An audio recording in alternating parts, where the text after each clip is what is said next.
से लोकसभा का उम्मीदवार बनाया और अपनी एक नौजवान की जो लीडरशिप है उसको बिहार में उन्होंने तैयार किया। उसका जागता सबूत मैं आपके सामने खड़ा हूं। चूंकि वक्त की कमी है, बहुत सारे वक्त है, इसलिए मैं लंबी तकरीर नहीं करना चाहता हूं। फिर इंशाल्लाह कभी वक्त मिला तो बात करूंगा।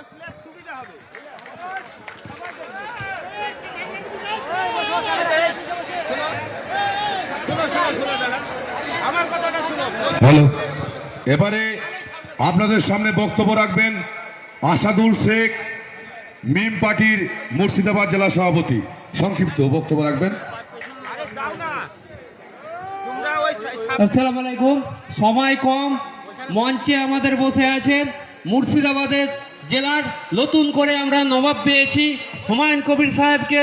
মঞ্চে উপস্থিত আছেন আমাদের রাজ্যের অবজারভার এবং জাতীয় মুখপাত্র আদিল অ্যাডভোকেট সাহেব এবং আমাদের রাজ্য সভাপতি ইমরান সাহেব। আজ মুর্শিদাবাদের মানুষ, নবাবের জেলার মুর্শিদাবাদ, আমাদের গায়ে নবাবের রক্ত আছে তো? আমাদেরকে পরিযায়ী শ্রমিক বানিয়ে রেখেছে বিভিন্ন সেকুলার দল ভোট নিয়ে। এবার ওদেরকে দেখাবেন তো আমাদের শক্তি। 2026 হুমায়ুন কবির সাহেবের সঙ্গে থাকবেন তো? একদিকে মমতা ব্যানার্জি বিজেপির হিন্দুত্ববাদ